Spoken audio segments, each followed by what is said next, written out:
Hi friends, बात करते हैं आज BS-K3 के जो स्मार्ट की यूनिट आता है हमारा i10 ग्रांड पे, उसके बारे में। कई बार ऐसा होता है कि ये जो पुश स्टार्ट गाड़ियाँ होती है इसमें इग्निशन चला जाता है, तो ये i10 में एक्सेंट में भी ऐसा ही होता है। तो ये जो इग्निशन चला जाता है तो सबसे पहले तो ये ज़रूरी होता है कि हम स्टार्टिंग कहाँ से करें, चेकिंग टेस्टिंग का। तो मैं ऐसा बोल सकता हूँ कि जब भी हमारे पास ये i10 ग्रांड या एक्सेंट का कोई भी स्मार्ट की का काम आता है तो सबसे मेन ज़रूरी चीज़ कौन सी होती है जो हम इसको चेकिंग कर सकें। तो सबसे पहले तो ज़रूरी ये होता है कि हमारे पास ये जो चाबी होती है इसको चेक करने के लिए हमारे पास ऐसा एक की टूल होना चाहिए जिससे हम आसानी से की ID चेक करें और पता चले कि हमारी जो की है वो ओके है या नहीं है, ठीक है। और दूसरी बात होती है जो पुश बटन, एक्स्ट्रा हमारे पास ऐसा पुश बटन भी रहना चाहिए कि अगर पुश बटन में कोई प्रॉब्लम्स है तो हम कंफर्म कर सके कि पुश बटन दूसरा लगा के, जैसे मेरे पास ये अलग अलग टाइप के पुश बटन है, तो हम चेंज करके देख सके कि पुश बटन में दिक्कत है या नहीं है।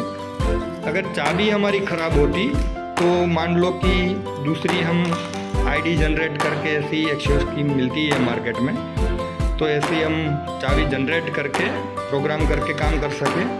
दूसरी बात होती है एक सिम्युलेटर जो Hyundai की हर एक कार में ये काम करता है। जैसे हमने देखा है कि जब हम काम करते हैं तो ये एक्सेंट i10 या i20 है तो उसमें ज़्यादातर ये ESL ख़राब होते हैं और इसकी मोटर ख़राब हो जाती है तो PCB में जंग लग जाता है। इस वजह से हमारा इग्निशन नहीं आता, ठीक है।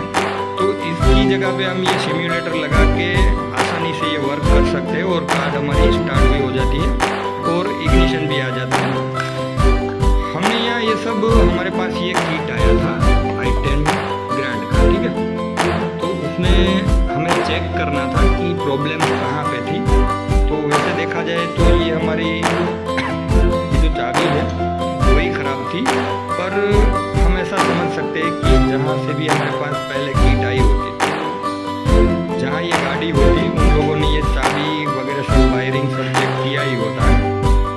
तो हमें भी देखना होता है कि कहाँ पे प्रॉब्लम थी। तो इस चाबी में प्रॉब्लम थी। जैसे हमने यहाँ पे ये चेकिंग टेस्टिंग का पूरा सेटअप लगाया हुआ है। जैसे ये हमारा क्लस्टर मीटर है, वैसे ये i10 का तो नहीं है, i20 का है, डीजल का, पर चलता है। उसका जो कनेक्शन हम लगाते हैं वो ये सॉकेट लग जाता है इसमें, तो ये काम हमारा हो जाता है चेक करने के लिए टेबल पे। जैसे ये केबल हमने लगाया हुआ है, ये पूरा सेटअप तैयार करके रखा हुआ है, ये SMK है हमारा।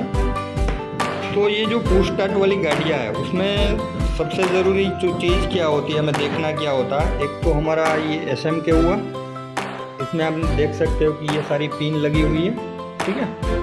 और ये हमारा ESL हुआ, और दूसरा बोले तो हम ये पुश बटन। तो जब भी हमारी कार में इग्निशन नहीं आता तो और भी सेंसर लगे होते, पर ऑन टेबल हमें काम करना होता तो ये 3-4 चीज़ की हमें ज़रूरत पड़ती। एक हमारा केबल होना चाहिए हमारे पास कैन बॉक्स का, और एक हमारे पास चेक करने के लिए एक सिम्युलेटर हो, और एक एक्स्ट्रा पुश बटन हो। अगर हमारे पास ये 3-4 चीज़ें होती मान लो, तो हम ये आसानी से ये सारा चेकिंग टेस्टिंग कर सकते और डिसीज़न ले सकते हैं। वैसे भी इसके वायरिंग के जो वोल्टेज होते हैं, वो डायग्राम जो होते हैं वो हमारे पास होते ही है, पर वो सारी डीपली चीज़ें होती है चेकिंग टेस्टिंग की। उसके लिए हमारे पास काफ़ी सारा एक्सपीरियंस जो होता है वो भी होना ज़रूरी होता है। अगर एक्सपीरियंस नहीं है वोल्टेज चेक करने का तो भी हम काम नहीं कर सकते। तो जैसे ये हमारा ESL, हमारी ये चाबी ख़राब थी तो हमने चाबी जनरेट कर ली। मैं दिखाता हूँ कहाँ में किस में काम किया हमने ये रिमोट जनरेट किया मिनी की टूल से, ठीक है। जनरेट करने के बाद इसका हमने पासवर्ड निकाला। जैसे हमारे पास इलाइट है तो इलाइट से हमने पासवर्ड निकाला और चाबी प्रोग्राम कर ली। जैसे कई बार ऐसा होता है कि ये सेल ख़राब होता है तो पासवर्ड निकलता भी नहीं, ऐसा भी हो सकता है, और की प्रोग्राम भी नहीं होती, ऐसा कई बार हुआ है। पासवर्ड डालने के बाद जब हम की प्रोग्राम कर रहे थे तो की नॉट डिटेक्ट लिखा हुआ आता था, तो ये की को हमने चेक किया। चेक करने के बाद इसमें नॉट डिटेक्ट लिखा हुआ आता था। जैसे मैं अभी आपको दिखाता हूँ, की नॉट डिटेक्ट।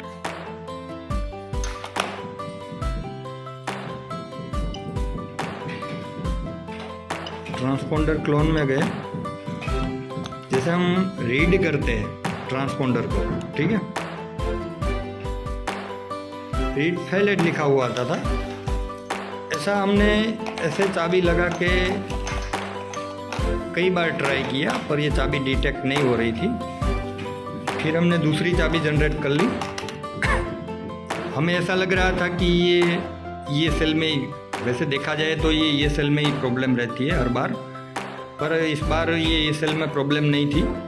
और अगर होती तो भी हमारे पास ये सेल नहीं होता तो हम ये सिम्युलेटर लगा के आसानी से चेक कर लेते। जैसे ये हमारा काम अभी हो चुका है, मैं आपको दिखाता हूँ। कैप चाबी पास रख के इग्निशन ऑन करो।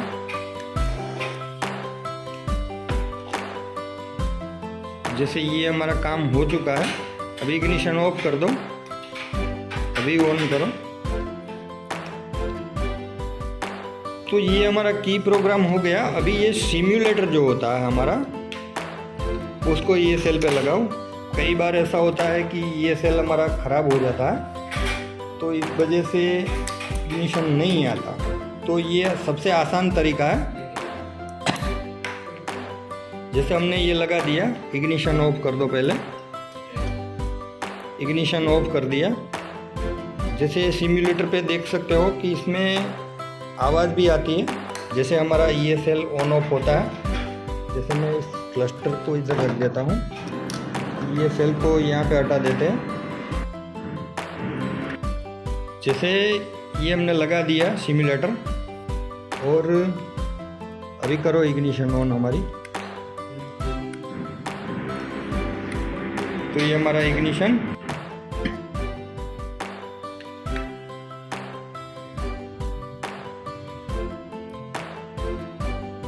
आ चुका, ठीक है। ऐसे इसमें काफ़ी सारे इसने तार नहीं लगाए। ये दो सॉकेट की हम बात करें तो ये पेट्रोल पे लगेगा हमारा सॉकेट, और ये डेल्फी के जो ECM होता है हमारा, इस पे लगता है। वैसे ये इग्निशन आने पे ECM की कोई ज़रूरत नहीं रहती। एक ये केबल लगा हुआ है और एक SMK का लगा हुआ है, और एक ये पुश बटन लगा हुआ है, और एक ये हमारा सिम्युलेटर, ठीक है। ये बहुत काम की चीज़ है, हमारे पास रहनी चाहिए। ये जो काफ़ी सालों से काम करते आए मार्केट पे, जो मास्टर ब्लास्टर बोल सकते हैं हम इस लाइन में, तो उसके पास तो ये रहता ही है। तो जब हम नया काम स्टार्टिंग करते हैं तो कर रहे हैं, तो ऐसा एक सिम्युलेटर हमारे पास होना ज़रूरी होता है। अगर आपको चाहिए तो आप ऑफिस पे कांटेक्ट कर लेना हमारे दिए गए नंबर पे, तो आपको प्रोवाइड किया जाएगा, ठीक है। तो इस तरीके से ये सिम्युलेटर रखना हमारे लिए बहुत ज़रूरी है। और एक हमारे पास की टूल होना चाहिए, की टूल, और एक एक्सियोस की जो हमारे पास की होती है वो यूनिवर्सल होती है, सब गाड़ियों पे ये सेट हो जाती है हमारी। तो ये 3-4 चीज़ें हमारे पास होती है, तो मान लो कि ये सारा काम हम आसानी से कर सकते हैं। दूसरा, जैसे जैसे हमारे पास काम आता जाए, जैसे कि इसके वोल्टेज है निकालने का, और ये सारा सेटअप बनाते जाए, तो ये स्मार्ट की का काम इतना मुश्किल नहीं है। एक इसका जो फंडामेंटल होता है वो हमें मालूम होना चाहिए। अगर वो चीज़ सारी हमें मालूम पड़ जाए तो हम ये आसानी से ये सारा काम कर सकते हैं, ठीक है। मिलते हैं नेक्स्ट वीडियो में।